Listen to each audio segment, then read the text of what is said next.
Assalamualaikum warahmatullahi wabarakatuh. Selamat datang di kegiatan web training aplikasi platform Google Earth Engine pada topik yang ketiga. Pada topik ketiga ini kita akan membahas tentang analisis bencana kebakaran hutan menggunakan differential normalized burn ratio. Ini adalah teknik transformasi spektral, sama halnya seperti kita bahas pada pertemuan di topik kedua, namun kita akan membahas lebih intens dan lebih detail, terutama pada pembuatan panel-panel tambahan berupa legenda dan informasi tambahan menggunakan platform Google Earth Engine. Karena pada pertemuan sebelumnya kita belum membahas hal tersebut, maka pada pertemuan ini Anda akan dikenalkan dengan bagaimana cara membuat panel-panel tambahan sebagai aksesoris pada platform GE. Agenda kita pada topik ketiga ini ada 3, yaitu pengantar, topik, dan penutup. Pada pengantar ya ada tujuan, konsep, beberapa bench dari Sentinel dan Landsat, dan konsep dari differential normalized burn ratio. Baik, mari kita masuk ke bagian yang pertama. Diharapkan setelah mengikuti topik ketiga ini Anda memahami konsep NBR, Normalized Burn Ratio, di mana pada konsep ini sebetulnya kita membandingkan dua buah citra dalam waktu perekaman yang berbeda sebelum dan setelah kejadian, pre and post event, serta band yang digunakan. Jadi berbeda dengan analisis yang sebelumnya, kita hanya menggunakan satu buah citra. Kini kita akan menggunakan dua buah citra dengan waktu perekaman yang berbeda, pre and post event. Kemudian diharapkan setelah mengikuti kegiatan pada topik ketiga ini Anda dapat memahami dampak bencana kebakaran, di mana dampaknya dapat berupa hilangnya nyawa dan kerusakan lingkungan, meningkatnya risiko terjadinya bencana susulan, bencana lainnya seperti banjir, longsor, dan erosi, serta lain sebagainya. Yang terakhir, diharapkan setelah mengikuti kegiatan ini, Anda memiliki pemahaman yang baik dan mampu mengaplikasikan caranya, bagaimana menghitungnya dan melakukan visualisasinya dengan melakukan modifikasi pada skrip untuk tujuan tertentu. Misalnya bagaimana membuat panel aksesoris tambahan berupa informasi legenda dan informasi lainnya. Oke. Berikut ini adalah gambar tentang konsep dan mekanisme terjadinya kebakaran. Ketika terjadi kebakaran, intensitas api itu sangat tinggi sehingga banyak panas yang dikeluarkan, convective heat. Kemudian banyak organik matter yang hilang, seperti daun, ranting, batang pepohonan, semak belukar, dan lain sebagainya. Dan ketika setelah kejadian kebakaran, post event, after fire, begitu, kita akan mendapatkan informasi burn severity, di mana saja lokasi yang paling parah mengalami kebakaran. Di sana tentunya akan kita lihat sisa-sisa material yang terbakar beserta beberapa komponen-komponen yang bisa ditangkap oleh sensor. Sekali lagi, konsepnya adalah sensor hanya menangkap informasi yang dipantulkan oleh objek atau fitur geografis di permukaan bumi. Nah, inilah yang akan kemudian direkam oleh sensor yang sensitif terhadap kejadian kebakaran. Apa saja band yang akan digunakan? Konsepnya seperti ini. Ini adalah spectral response untuk kejadian kebakaran. Kita bisa perhatikan pada panjang gelombang near infrared, burn area itu lemah, reflektansnya. Sementara pada short wave infrared itu burn area tinggi reflektansnya. Nah, band-bands ini akan kita gunakan dalam melakukan analisis normalized burn ratio. Kemudian, ini adalah perbandingan dari Sentinel dan Landsat salurannya. Kita akan menggunakan band 12 dan band 8 dari Sentinel. Sementara kalau band dari Landsat 8 kita akan menggunakan band 7 dan band 5. Sementara kalau Landsat 7 band 7 dan band 4. Jadi Anda perlu memahami ini dengan baik agar ketika nanti melakukan modifikasi skrip untuk wilayah studi Anda dengan menggunakan citra yang berbeda, Anda tidak melakukan kesalahan yang tidak perlu. Jadi perlu kehati-hatian. Kemudian persamaannya adalah untuk normalized band ratio itu adalah NIR dikurangi SWIR dibagi dengan NIR ditambah SWIR. Kemudian persamaan yang kedua, setelah kita mendapatkan NBR pre and post, ya, kita akan menghitung diferensialnya, ya, yaitu pre-fire, ya, sebelum kejadian, dan dikurangi post-fire setelah kejadian. Hati-hati dengan panjang gelombangnya. Untuk Sentinel, NIR adalah band 8 dan band 12. Untuk SWIR, kemudian untuk Landsat 8, NIR adalah band 5 dan SWIR-nya adalah band 7. Ya. Jadi konsepnya seperti ini. Kita akan memasukkan ini ke dalam script di platform GE. Oke, mari kita masuk ke topiknya, bagaimana membuat folder dan file baru, membuat geometri area, titik, dan melakukan buffer. Ini juga topik baru, ya, membuat buffer, kemudian melakukan import data yang akan kita gunakan, membuat visualisasi komposit RGB sebelum dan setelah kejadian, menghitung normalized band ratio dan memotong data menggunakan data buffer tadi yang sudah kita buat, kemudian scaling dan penentuan parameter visualisasi, menghitung luasan, membuat panel aksesoris dan melakukan ekspor data. Oke, seperti pada pertemuan pada topik pertama, membuat repository, folder, dan file baru, kita menggunakan panel script, klik new, lalu klik repository, kemudian klik folder atau klik file untuk membuat sebuah file baru. Berikan nama, misalnya untuk foldernya bird index, kemudian untuk filenya lokasi studinya, misalnya Arjuno. Karena dalam topik kedua ini, lokasi studi kita contohnya adalah kejadian kebakaran hutan di Gunung Arjuno, sekitar Kota Batu, pada tahun 2019. Oke, bagaimana membuat geometri area dan import dataset? Sama seperti pada topik yang pertama, klik pada panel maps, pada panel peta, tanda kotak yang dilingkari kotak merah, Anda bisa lihat. Kemudian buat rectangle, poligon kotak di sekitar Gunung Arjuno. Kemudian secara default namanya adalah geometri, kita ubah namanya menjadi Arjuno. Lalu pada panel pencarian, ya, di tengah paling atas sendiri itu, Anda ketik Sentinel, nanti pilih Sentinel 2 multispectral, ya, multispectral instrument. Lalu klik import, secara default nanti kita akan dapatkan variable image collection. Lalu kita ubah namanya menjadi S2. Oke, hati-hati dalam penamaan, ini harus konsisten sepanjang script dari awal hingga akhir. Kemudian kita buat geometri titik. Ya, membuat geometri titik kita buat, perhatikan script pada nomor baris keempat dan kelima, ya. Baris keempat adalah komentarnya, kemudian baris kelima kita buat variabel geom, kita beri nama geom, perintahnya adalah ii.geometry.point dalam kurung latitude longitude-nya, ini adalah sekitar puncak Gunung Arjuno, ya.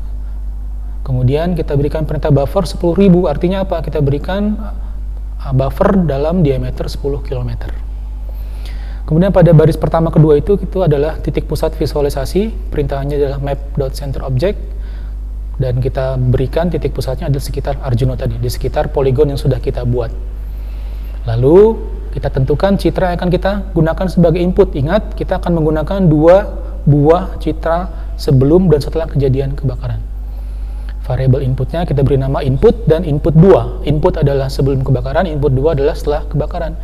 Nah, dari mana nama ini didapatkan, citra ini? Nah, ini diperoleh dengan menggunakan script yang sudah dibahas pada topik sebelumnya. Ya.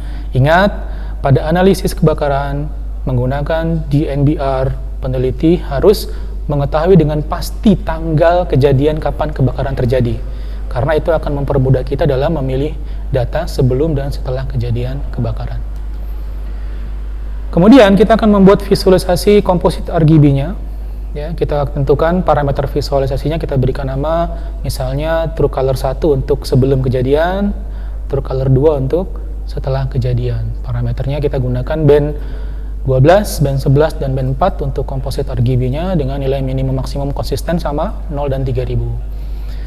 Nah, dalam menampilkan komposit RGB menggunakan parameter visualisasi, perintahnya adalah map.addLayer dalam kurung input, kemudian koma, parameter visualisasinya, koma, kita berikan nama layernya. Di sini ada input dan input 2, true color 1, true color 2 dengan nama Gunung Arjuno 25 Juni 2019 dan Arjuno 21 Oktober 2019, nama layernya. Dari mana kita bisa tahu nama layer ini, tanggal-tanggalnya? Sebelumnya, perhatikan di situ namanya. ya di input Copernicus /S2 2019 0625, artinya 25 Juni 2019. Yang kedua 2019 1021, artinya 21 Oktober 2019. Kemudian Anda klik run, maka visualisasinya akan muncul seperti ini, ya. Anda bisa lihat di panel layer, Anda klik di sana, Anda bisa centang, berikan tanda centang untuk mengaktifkan dan menonaktifkan. Yang atas adalah data citra visualisasi komposit sebelum kejadian, dan yang bawah adalah komposit RGB setelah kejadian.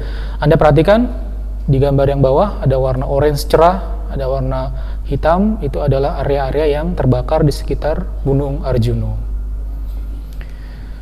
Kemudian kita akan menghitung NBR-nya dan memvisualisasikannya. Pertama, kita akan membuat persamaannya dan menentukan data inputnya. Kita buat variabel burn index, fungsinya adalah input expression, persamaannya near dikurangi swir dibagi dengan near ditambah swir. Hati-hati, kita berikan informasi bahwa swir 2 adalah input data tadi yang kita pilih, kita select band 12, dan near-nya adalah input, select band 8. Nah, pada perintah di bawah, perhatikan, ya, inputnya adalah input 2, bukan input lagi, karena ini adalah data setelah kejadian, ya, input 2, bandnya tetap sama band 12 dan band 8. Kemudian kita masukkan perintah map at layer agar ditampilkan datanya, ya, kita berikan namanya, variabelnya berindeks dan berindeks 2, parameter visualisasinya -1 sampai maximum 1, kemudian nama layernya berindeks 25 Juni 2019 dan berindeks 21 Oktober 2019.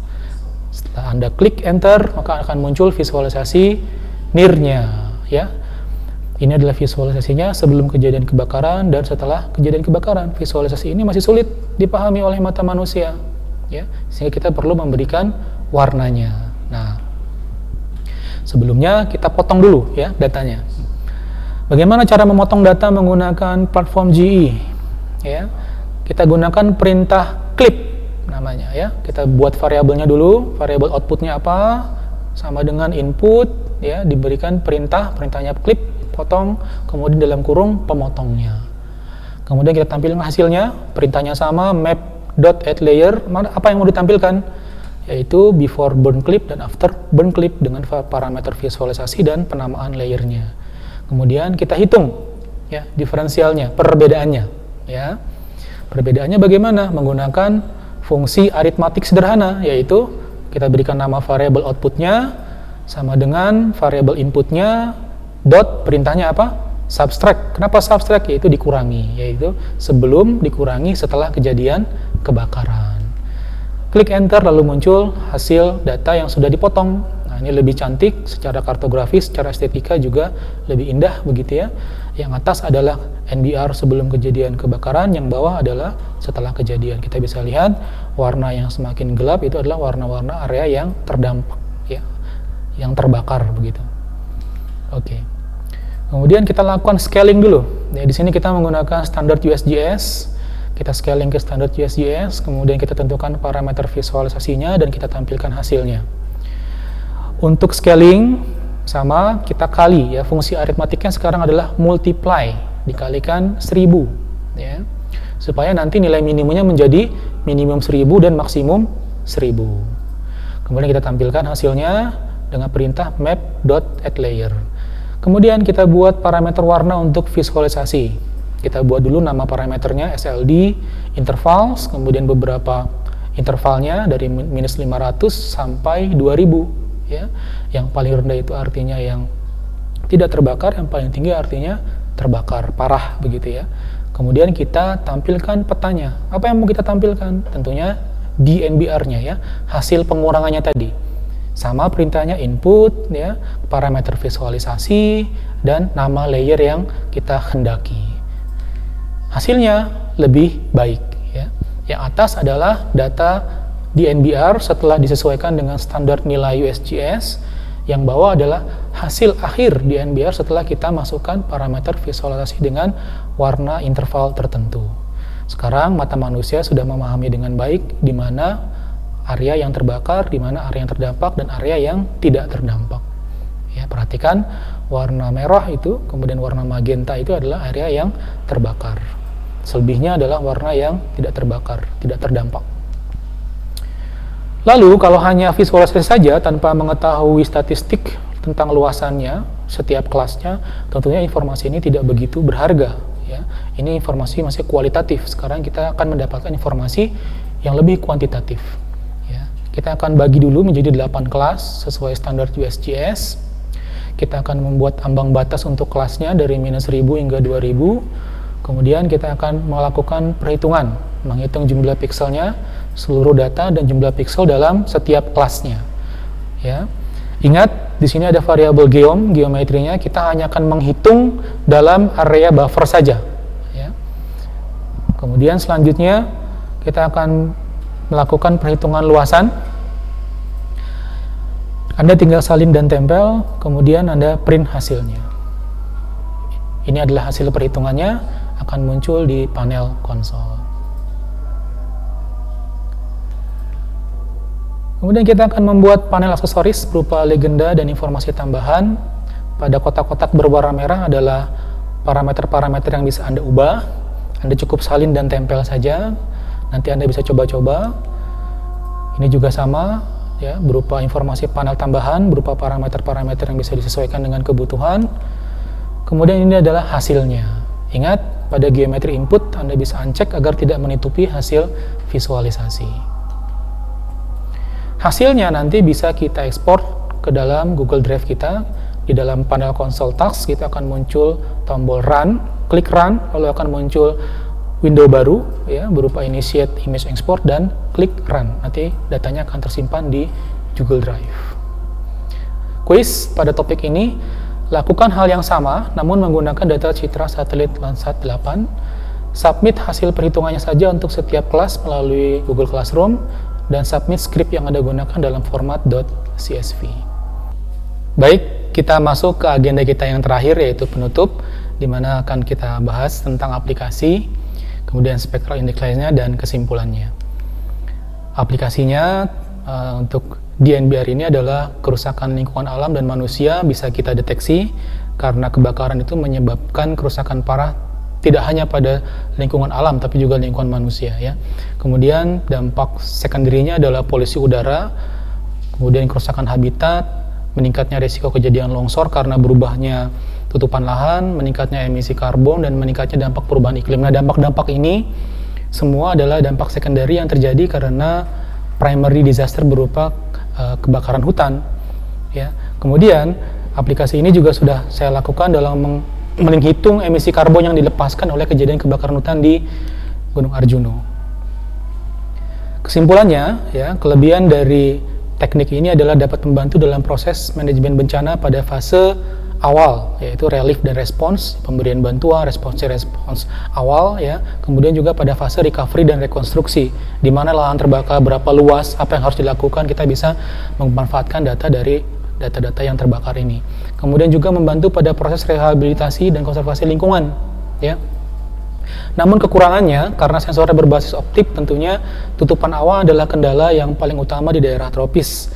Kemudian perlu didukung oleh survei lapangan agar bisa memvalidasi hasil klaster, kelas-kelas dari yang terbakar. Karena berdasarkan hasil studi saya di Gunung Arjuna yang didapatkan dari Google Engine belum tentu memang real terbakar di lapangan, ya. Jadi perlu dukungan survei lapangan dan metode ini tidak sesuai untuk area yang kecil.